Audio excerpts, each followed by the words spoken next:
As far as the politics, many politicians are getting on board and supporting it, trying to get more of the fuel stations to supply it, trying to get more of the vehicles out there to the public through through like GM and Ford, and also just playing government mandates as far as a certain percentage of our fuel has to be through biofuels.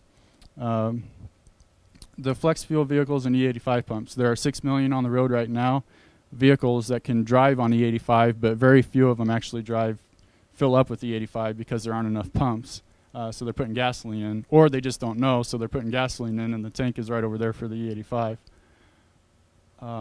Also, one current concern is the UL has not certified the E85 pumps yet, so a number of stations are concerned about putting it in, even though something like 1,200, 1,500 stations have put in E85 pumps at this point. A number of them are waiting for the certification to happen. And also what is happening is there are just more and more stories in the press recently about E85 pumps being put in and about ethanol in general and the industry. Concern is with the corn supply. There's only so much corn that can be used for ethanol. We also have to feed our livestock and use products for some of the food that we consume, although not as much. Like if you eat sweet corn, that's sweet corn. It's not regular corn used for ethanol. One of the promising things is if we get this cellulose ethanol cost low enough, we can produce a whole lot more ethanol per acre than what we do with corn and greatly improve our efficiency there. BP and DuPont are working on this project and also a product called biobutanol, which is similar to ethanol but has equal energy more or less to gasoline, so you wouldn't even have that fuel economy decrease, and there are several other advantages. So as they bring the price of producing that down, because they can make it, it's just you have to bring the price down so it's competitive with gasoline, then we can use that, and you can use it in any car. And then so the future would be pretty bright there if they can get that going, as well as with cellulosic ethanol. So that wraps up our presentation. And Dr. Wahby, I was just wondering, are we doing questions and answers, or are we going to keep moving for time? If you have any questions, I can give you them.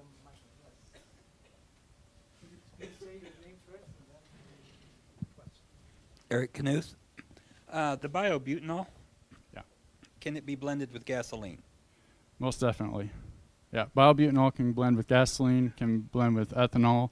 In fact, when they first start making it, they're figuring what they're going to do is put the biobutanol in with the E85, so you have no petroleum product in there at all. It'll just be partially biobutanol and the rest ethanol until they switch over these plants, because these plants that they're building, they can switch over to make biobutanol with. So as those switch over, they'll produce more and more biobutanol and less ethanol. Do you know approximately what the cost would be to have a non-petroleum gallon of fuel? Like if the 15% biobutanol and the 85% ethanol?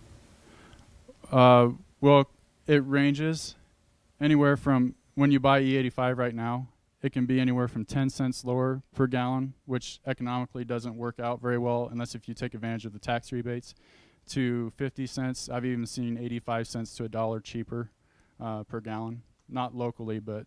I meant without petroleum whatsoever. Like a oh, just straight ethanol? No, a biobutanol with an ethanol solution where it was, you just mentioned no petroleum. Well, the ethanol right now, the spot price is about $2.30, I believe. But biobutanol is much more expensive. It's probably $4 or $5, $6 to produce biobutanol right now. So as they're improving technology, that happened with ethanols too. They brought the price down, and they'll do the same with the biobutanol. So the combination would be higher than with gasoline at this point. You're welcome. Hi, my name is Raju. I'm wondering this because ethanol and biobutanol, because these are two different things. I'm worried that's not going to start a race like Betamax and VHS, because two people are using two different things. Very good question. Actually, what'll be great is when we get to biobutanol, because right now you have to have a flex fuel vehicle because you don't know if the gas station is going to have one fuel or the other. But the biobutanol, you can put in any vehicle because it's not as corrosive, and you also get better gas mileage anyway with it. So they won't necessarily compete, but it'll just be a transition of more and more of it will be put into the fuel supply because it's more advantageous to use it. But it's going to exist together, or oh no, That's to be decided, but they probably will have biobutanol where you can just put it in your car. And then they may have like a 50-50 gasoline and biobutanol, and then they'll probably have an ethanol. And just depending on the type of car you have, you'll fill up with whichever one makes sense price-wise at the time and what you can use. Thank you very much. You're welcome. One more question. Josh Norman, what car manufacturer is leading in the flex fuel race? I mean, what car manufacturer is manufacturing the most flex fuel vehicles? Good question. They're mostly the domestic producers. It's Ford, GM, Daimler Chrysler, which has the Dodge line. Those three produce probably 90% of them. There are foreign ones also. Toyota very soon will introduce it. Nissan just started introducing it, I believe, in the last couple of years. And surprisingly, like Mercedes has had one for a while.